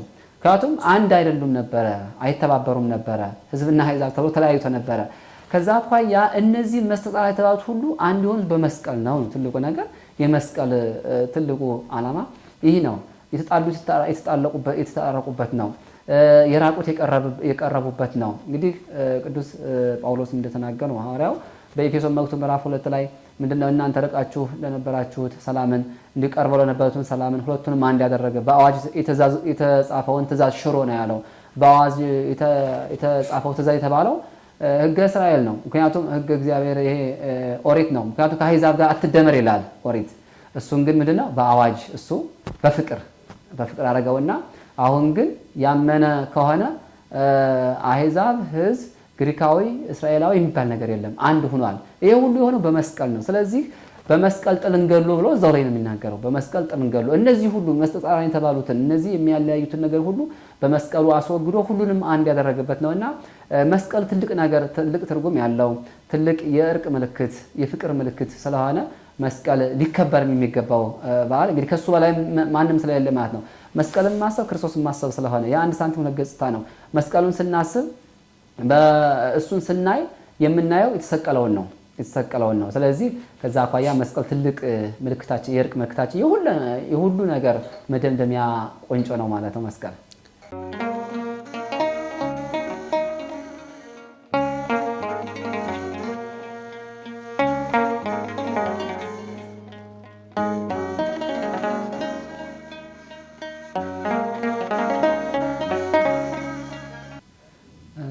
እንግዲህ እንዳልከው ለመስቀል የጸጋ ስግደት ይሰገዳል። ምክንያቱም የጸጋ ስግደት የሚሰገደው ምንድነው? ድርሰቶችም እንደሚሉት አባቶቻችንም እንዲሁ መጽሐፍም ስንመለከተው ቅዱሳን መጻሕፍት በመስቀል ላይ የሆነው ነገር ሁሉ ነው አጠቃላይ የሚያስረዱና ያ ሁሉ ደግሞ የሚያስረዱ በመስቀል ላይ ትልቁ ዋጋ የተከፈለ ስለሆነ እንግዲህ እግዚአብሔር ብዙ ስራዎችን ይሰራል። እግዚአብሔር ስራዎችን ሲሰራ በሚታዩት ነገሮች ነው እግዚአብሔር ስራዎችን የሚሰራው። እግዚአብሔር የሚታይ አምላክ አይደለም፣ ረቂቅ አምላክ ነው። እግዚአብሔር ረቂቅ ነው። የሚያመሰግኑት እንግዲህ በዮሐንስ ወንጌል ምዕራፍ 4 ላይ እንደተነገረው እግዚአብሔር መንፈስ ነው። የሚያመልኩትም በመንፈስ ሊያገለግሉት ይገባል እንደተባለ እግዚአብሔር ረቂቅ ነው። የሚያገለግሉትም የሚያመልኩትም በረቂቅ ልቦናቸው ነው ሊያገለግሉ። ስለዚህ እሱ ረቂቅ ስለሆነ በሚታዩት ነገሮች እውነቶችን ያከናውናል። በሚታዩት ነገሮች ማለት ነው። ከነዚህ ሁሉ መስቀል ደግሞ አንደኛው የሚታየው ነገር ነው። የሚታየው የሚጨበጠው የሚዳሰሰው የምንታሽበት የምንሳለመው መስቀል ነው። ስለዚህ ከዚህ አኳያ መስቀል የመለኮታዊ ድነት የተፈጸመበት ነው ማለት ኃይል ያለው ነው። መለኮታዊ ኃይል ያለው መለኮታዊ ስራ የተገለጸበት አሁንም የሚገልጽ መለኮታዊ ስራ የሚገለጽበት ነው ማለት በሱ ታሽተን ከደዌያችን የምንፈወስ አጋንንት የሚርቁበት በሱ አማትበን ካለብን ክፉ ሐሳብ ሁሉ ከሚያስደነግጥ ሁሉ የምንሰወርበት የምንድንበት መስቀል ነው። ይህ ማለት ምንድነው? በእርሱ በመስቀሉ መለኮታዊ ኃይል ስላለው ማለት ነው። አጋንንትን የሚያርቅ የሚያጸና የሚያበረታ ኃይል ስላለው የመንፈስ ቅዱስ ኃይል ስላለው ማለት በመስቀሉ። ስለዚህ ከዚህ አኳያ መስቀልን ልንሰግድለታለን እናመሰግነዋለን ማለት ነው። ምንድነው የሚለው ከድርሰቱ አንደኛው ድርሰት መስቀል እስመ በላይ ሊሆን ጠብጠበ ደመ ቃል ኢሃማሚ በባህሪ ስጋ ዘሃመ እያሉ አባቶቻችን የተናገሩት ነው።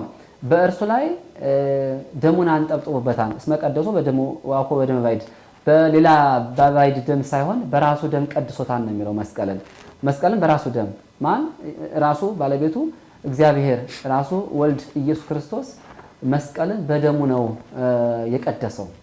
እንግዲህ በመስቀል ዙሪያ ስንሄድ እንደተባለው ቅድም ብዙ ጥያቄዎች ተነስተዋል። ብዙ ጥያቄዎች ነበሩ። እነሱንም መናፍቃን ደቂቀ እስጢፋኖስ ባውት ብዙ መናፍቃን ተነስተው ነበረ።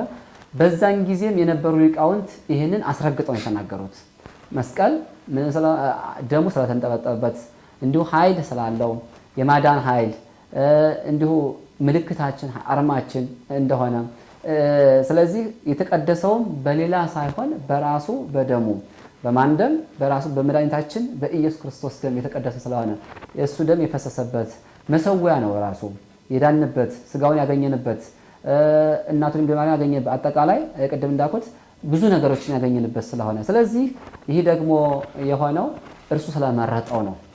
በዚህ መልኩ እንድንድን በዚህ መልኩ እንድናከብረው ማለት እግዚአብሔርን እንድናገለግለው እንድናመልከው በመስቀሉ በኩል ማለት ነው።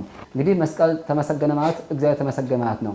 ቅድም እንዳልኩት መስቀልን ማሰብ የተሰቀለውን ማሰብ ስለሆነ ማለት ነው። ስለዚህ አርማውም ሁሉም ስናማተብም መስቀሉን አመሳቅለን በአብ በወልድ በመንፈስ ቅዱስም ነው። ስሙን ከስሙ አንለይም፣ የመስቀልን ስም ከሱ አንለይም። ስለዚህ በመስቀሉ ብዙ ትሩፋት ስራዎች ያገኘንባቸው የምንሰራበት መሪያችን ስለሆነ እንደውም ይሄን ሲናገር ሊቁ ምንድነው የሚያው ዝንቱቱ መስቀል በአማነ ጾባ ያቀልላን ቅዱስ ያሬድ ይህ መስቀል ጭንቅን የሚያስወግድ ነው የሚለው ጭንቅን የሚያስወግድ ነው ይህ መስቀል እና በሌላ በኩል ደግሞ ተፈጸመ ተስፋው በማርያም ድንግል ወበቀራንዮ ተተክለ መድኃኒት መስቀል ይላል። በእመቤታችን በድንግል ማርያም የአበው ተስፋ ትንቢት የተነገረው ተስፋ ሁሉ ተስፋ የሚያደርግ ሁሉ ተፈጸመ። እንዲሁም መስቀልም በቀራንዮ ተተከለ ነው የሚለው። ምክንያቱም እንግዲህ እነዚህ ሁለቱ ፍጡራን እመቤታችንና መስቀል ማለት ነው ከሁሉም በላይ ናቸው። ከሁሉ በላይ ናቸው። በመጀመሪያ እመቤታችን ድንግል ማርያም ከስጋዋ ስጋ ከነፍሷ ነፍስ ነስቶ ሰው ሆኖ ተገልጦ ከዛ በመቀጠል ደግሞ መስቀል ላይ ውሎ እንዲሁ የደረሰበት መከራ ሁሉ መስቀል ስለሚባል ማለት ነው። እነዛ ሁሉ በእመቤታችን በድንግል ማርያም ስጋ የተከናወነው። ስለዚህ መስቀል የመጨረሻው ምንድነው? የድነት መጨረሻ ነው። የድነት መጨረሻ ነው። በመስቀል ላይ ነው ሁሉ ነገር ወይ የተፈጸመ ሁሉ አይደል ያለው ዮሐንስ ወንጌል ላይ ሁሉም ተፈጸመ አለ። የትንቢተ ነቢያት ተፈጸመ፣ ተስፋ የተደረገ ሁሉ ተፈጸመ፣ የድነት ስራ ተፈጸመ፣ ሁሉ ነገር አጠቃላይ ተፈጸመ። ስለዚህ መደምደሚያ ነው መስቀል ማለት ነው እና ከዛ አኳያ ለዚህ መስቀል መደምደሚያ ለሆነ መስቀል ስግደት ምስጋና ይገባል ማለት ነው። ስግደት ይገባል፣ የጸጋ ስግደት ይገባዋል ማለት ነው። ግዑዝ ነው ለሚሉት እግዚአብሔር በግዑዛን ነገሮች ስራውን ይሰራል። መለኮታዊ እንትኖቹ መለኮታዊ ኃይሎቹ ተአምራቶቹ በሁሉም አንዳንድ ጊዜ ግዑዝ ነው ካልን ያው ጸበልም እኮ ውሃ ነው አይደለ? ያው ነው። እንዲሁ እምነት አፈርም እንደዛው። ግን በእነሱ ስራዎቹን ስለሚሰራ ነው እግዚአብሔር በሁሉም ነገር ማለት ነው እና እግዚአብሔር ካዘዘ ደግሞ በዛ በኩል የሚያድን ከሆነ መለኮታዊ ኃይል ስለሚገለጥበት ማለት ነው እና ግዑዝም ቢሆን በመለኮታዊ ኃይሉ እሱ አክብሮታን እርሱን ተሸክሞታል ማለት ነው። ሰማይና ምድር የማይችለው አምላክ በመስቀል ላይ ውሏል ማለት ነው እና ከዚህ አኳያ ነው ደሙን ያፈሰሰውም። ደሙን ላፈሰሰበት ደግሞ እኛ ምን እናለን? እንሰግዳለን። ዳዊትን በመዝሙር 131 ላይ ወነሰግድ ውስተ መካን ሀበ ቆመ እግረ እግዚእነ ይላል። የጌታችን እግር በቆመበት እንሰግዳለን ነው የሚለው። የጌታችን እግር የቆመበት የት ነው ሲባል መስቀል ነው። እንግዲህ ምድር አይደለም። ምድርማ ሁሉም እየተመላለሰበት ነበረ። ግን የመጨረሻና ለአንዴ ቅድም እንዳልኩት ሁሉን የፈጸመበት መስቀል ስለሆነ እግሩ የቆመበት እጁ የተቸነከረበት መስቀል ስለሆነ ለሱ ምን ይባላል? ይሰገዳል ማለት እንሰግዳለን ማለት ነው እና አርማችን መመኪያችን ተስፋችን ነው። ማን ኃይለነ ወፀወነ ወሞገስነ ዝንቱ ውእቱ መስቀል ነው ያለ ቅዱስ ያሬድም በመስቀል መዝሙሩ ላይ ማለት ነው እና ኃይላችን ነው፣ ጸወናችን ነው፣ መመኪያችን ምርኮዛችን ነው ይላል መስቀሉን። ስለዚህ ከዚህ አኳያ ሁልጊዜም በእጃችንም በቤታችንም በቤተክርስቲያናችን በሁሉም አጠቃላይ መስቀልን እናደርጋለን ማለት ነው። ለመስቀል ክብር እንሰጣለን ማለት ነው።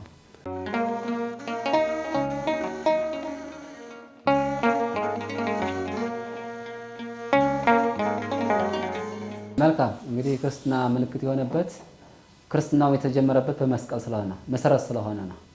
ስለዚህ እርሱ መሰረት ነው ለክርስትና ማለት ነው። እንግዲህ እንደሚታወቀው ቤተክርስቲያን የተወለደችው በዕለተ ዓርብ ጌታችን ኢየሱስ ተሰቅሎ ሳለ በተወጋ ጊዜ ከጎኑ በፈሰሰው ማየገቦ ነው። ስለዚህ ቤተክርስቲያን የተመሰረተችው በመስቀል ላይ ነው። መሰረቷ መስቀል ስለሆነ ማለት ነው እና ከዚህ አኳያ በመስቀል የሆነውን ነገር ለማስታወስም ይህንን በልቡና ይዞ ለመኖርም አጠቃላይ ይሄ ማስታወሻ ጭምር ስለሆነ ምክንያቱም የሚረሳ ነገር ስላልሆነ ማለት ነው። እና ምልክታችንም የምናደርገው በቤተክርስቲያናችንም ሆነ አጠቃላይ ክርስቲያኖች መገለጫቸው፣ አርማቸው፣ ሰንደቃቸው እሱ ነው። በቃ መስቀል ነው። ለምን ሲባል የድነታቸው ፍጻሜ ምን ስለሆነ መስቀል ስለሆነ ማለት ነው። የተገኙበትም እዛው ነው፣ መደምደሚያቸውም እዛው ነው። ቤተክርስቲያናችንም የተገኘችበት የተወለደችው በዕለተ ዓርብ ነው። በዕለተ ዓርብ ነው። እንደውም ቤተክርስቲያናችን ምንድነው የሚለው ሊቁ የዓርብ ቀንን ማለት ነው የቤተክርስቲያን ልደት ነው የሚለው።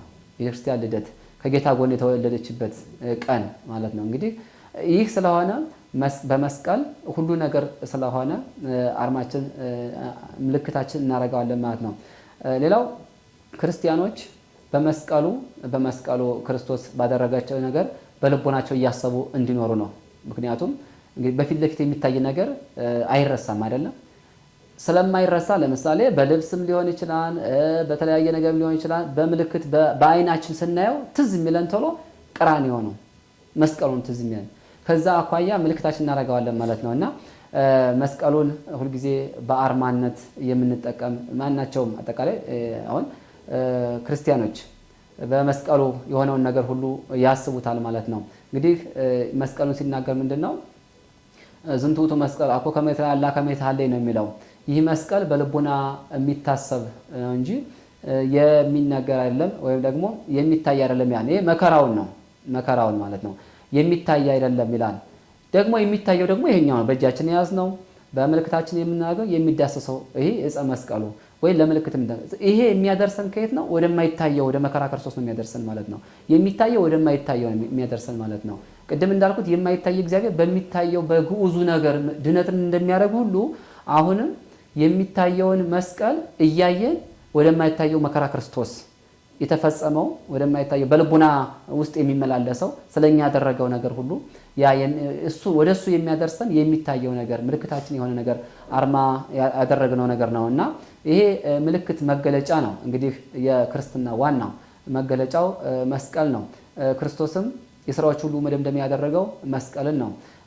እንዲሁ በመስቀልም ያደረጋቸው ነገሮች ብዙ ናቸው። ምክንያቱም እነዚህ ሰባቱ አጽርሃት የሚባሉት ማለት ነው እነዚህ ሁሉ የተፈጸሙት በሰማይም 3 ተአምራት በምድር 4 ተአምራት የተደረጉት እነዚህ ሁሉ አምላክነቱን የሚገልጹ ናቸው።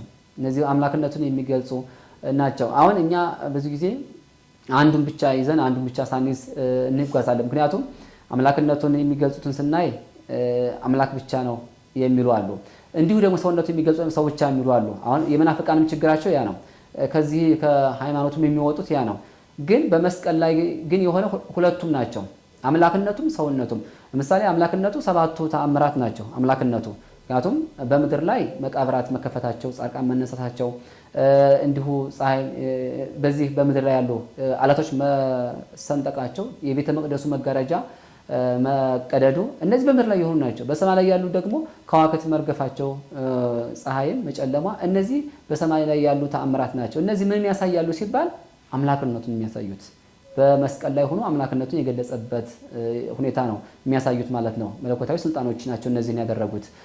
ሰውነቱ ደግሞ ቅድም እንዳልነው ኤሎሄ ኤሎሄ ያለው አምላኬ ለምን ተውከኝ ያለው በመስቀል ላይ እንዲሁ ተጠማው ያለው እነዚህ ሁሉ አጠቃላይ ሰውነቱንም አምላክነቱንም የገለጸው የደመደመው በመስቀል ላይ ነው እና ከዚህ አኳያ በመስቀል ላይ የተደረጉትን ነገር ሁሉ ለማሰብ መስቀሉን ምን ማድረግ አለብን? ምልክታችን ማድረግ አለብን፣ አርማችን ማድረግ አለብን ማለት ነው እና ከዛ ባለፈ ደግሞ መስቀሉ ሁልጊዜ ሚዘነው የምንኖር ስንደነግጥ የምናማተብበት አጋንንትን የሚያርቅልን ክፉ ሀሳብ በሰው ልጅ በውጫዊ ብቻ ሳይሆን በውስጡ የሚመጡበት አሉ። በውስጥ በልቦናው የሚመጡበት ክፉ ነገሮች አሉ።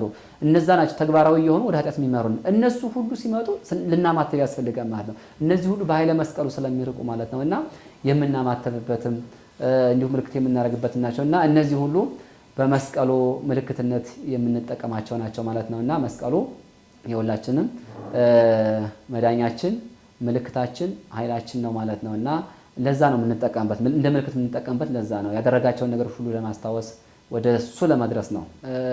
መልካም እንግዲህ በዓለ መስቀሉ ስንነጋገረው እንደቆየነውም ብዙ ነገሮችን የሚያስታውሰን ነው። ይኸውም ደግሞ ሰማያዊ ነገር አጠቃላይ ሰማያዊ ነገር የሚያስታውሰን ነው። በዓለ መስቀሉ ማለት። ስለዚህ ይህን በዓለ መስቀሉን ማክበር ደግሞ በምድርም መባረክ ነው፣ እንዲሁ ደግሞ በሰማይም ደግሞ ከእግዚአብሔር ጋር አንድ ነውና ሁሉም አጠቃላይ በዓለ መስቀሉን ሲያከብር ክርስቶስን እያሰበ በመስቀሉ የሆነውን ነገር እያሰበ እንግዲህ እንደሚታወቀው ሀገራችን ትውፊታዊ በዓል አለ። ትውፊታዊን ከሃይማኖታዊ ሃይማኖታዊን ከትውፊታዊ እንዲሁ ደግሞ በተለያየ ነገር በተለያዩ አቅጣጫዎች በተለያዩ መንገዶች በተለያዩ ቦታዎች አከባበሩ የተለያየ ነገር ነው። ስለዚህ በጥቅሉ ግን ክርስቶስን እያሰብን መስቀሉን ስናከብር ክርስቶስን እያሰብን ማክበር ይኖርብናል ለማለት ነው። ተረፈ ደግሞ ያው መልካም የመስቀል በዓል ይሁንላችሁ ማለት እፈልጋለሁ። የመስቀሉ ኃይል ከሁላችን ጋር ይሁን። መልካም የመስቀሉ በዓል እንግዲህ አዲስ ዘመን ነው። በዛውም ላይ ደግሞ እንግዲህ እስከ መስቀል ያለው አዲስ ዘመን ነው። መስከረም አዲስ ዘመን ነውና ዘመኑም የሰላም የፍቅር አንድነት ዘመን ያድርግልን። ከብርሃነ መስቀሉ ረድኤትና በረከት ያሳትፈን። ወስብሐት ለእግዚአብሔር። ይቆየን።